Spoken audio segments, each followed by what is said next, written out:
প্রিয় খামারিবৃন্দ, সালামু আলাইকুম।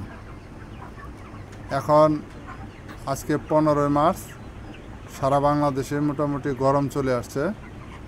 এই গরমের ভিতরে মুরগি যদি বড় করতে চান তাহলে আপনাকে কি পরিমাণ স্পেস ম্যানেজমেন্ট করতে হবে এবং খাদ্য পানি কিভাবে দিতে হবে সেটা নিয়ে একটা ছোট্ট ভিডিও করতেছি।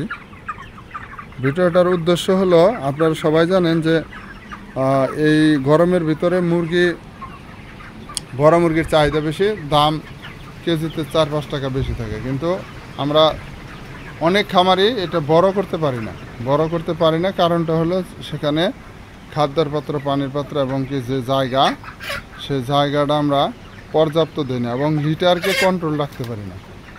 লিটার খুব বেশি নষ্ট হয়ে যায় অথবা স্ট্রোক করে।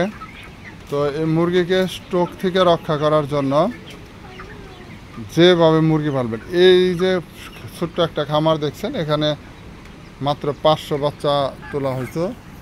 তো এখন সেখান থেকে অলরেডি 200 মুরগি 28 দিন বয়সে 2 কেজি প্লাস সেগুলা বিক্রি করা হয়েছে।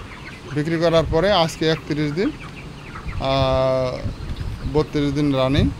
তো সেখানে এই এখন আর 300 মুরগি রয়েছে। দেখেন এখানে কিন্তু খাদ্য, পানি এবং লিটার খুবই সুন্দর আছে। খাদ্য পানির পাত্র যথেষ্ট পরিমাণ আছে। এখানে 14টা খাদ্য, 14টা পানি আছে 300 মুরগির জন্য। এবং লিটারটাও দেখেন খুব বেশি ঝরঝরাও না, খুব বেশি নষ্ট না।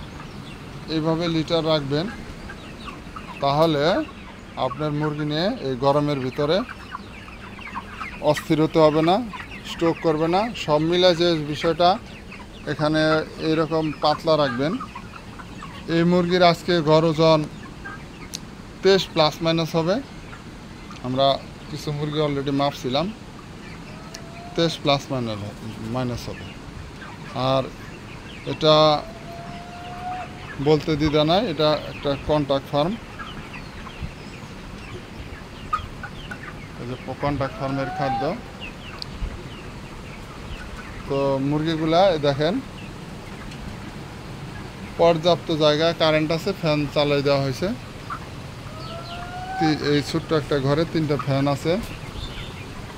আর ঘরের উপরে মানে যথেষ্ট পরিমাণ ছায়া আছে। তো এরকম নিরিবিলি জায়গায় আপনারা যদি খামার করেন তাহলে ভালো কিছু হবে ইনশাআল্লাহ। আসসালামু আলাইকুম।